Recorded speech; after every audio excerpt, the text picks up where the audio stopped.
বলছি আজকে যে এই আখরি বুদ আমি দেখতে পাচ্ছি, এই আখরি বুদের উদ্দেশ্যটা কি? আখরি বুধ হচ্ছে, এটা হচ্ছে আরবি সফর মাস। আরবি সফর মাসের আজকে শেষ বুধবার। আজকে দিনে আমাদের বিশ্বনবী হযরত মুহাম্মদ মুস্তাফা সাল্লাল্লাহু আলাইহি ওয়াসাল্লাম তিনি একটি রোগ থেকে মুক্তি লাভ করেছিলেন। আজকে দিনে তিনি একটি মারাত্মক রোগ থেকে মুক্তি লাভ করেছিলেন। সেই উদ্দেশ্যে তৎকালীন যারা সাহাবায়ে কেরাম এবং যারা খলিফা ছিলেন তারা সদকা, দান, খয়রাত এবং সবাইকে মিষ্টিমুখ করিয়েছিলেন, যেহেতু আমাদের নবীজি রোগ মুক্তি লাভ করেছিলেন বলে। সেই দিনটিকেই উদ্দেশ্য করে সারা বিশ্ববাসী আজকের দিনটিকে আখরি বুধ হিসাবে পালন করে আসছে।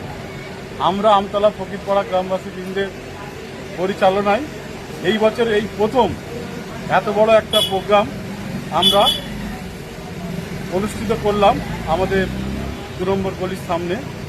এখানে উপস্থিত হয়েছিলেন বিভিন্ন মাদ্রাসার ছাত্র, শিক্ষক, বিভিন্ন মসজিদের ইমাম মুয়াজ্জিনগণ, প্রত্যেকেই উপস্থিত হয়েছিলেন।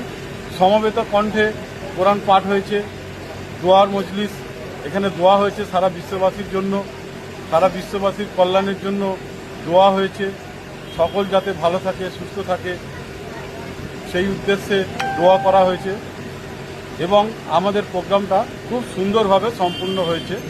এখন দ্বিতীয় পর্যায়ে আমাদের আখরি বুধ উপলক্ষে একটা মিলাদুন্নবী জলসার আমরা আয়োজন করেছি। সেটা আর কিছুক্ষণের মধ্যেই শুরু হবে। আর কিছুক্ষণের মধ্যেই আমাদের ইশার নামাজ হয়ে যাওয়ার পরেই কলকাতার বিভিন্ন জায়গা থেকে ওলামায়ে কেরামগণ তেনারা আসবেন এবং নবীজির জীবন সম্বন্ধে কিছু বক্তব্য তেনারা রাখবেন। এটাই ছিল আজকের দিনের উদ্দেশ্য। ধন্যবাদ। ঠিক আছে, ধন্যবাদ।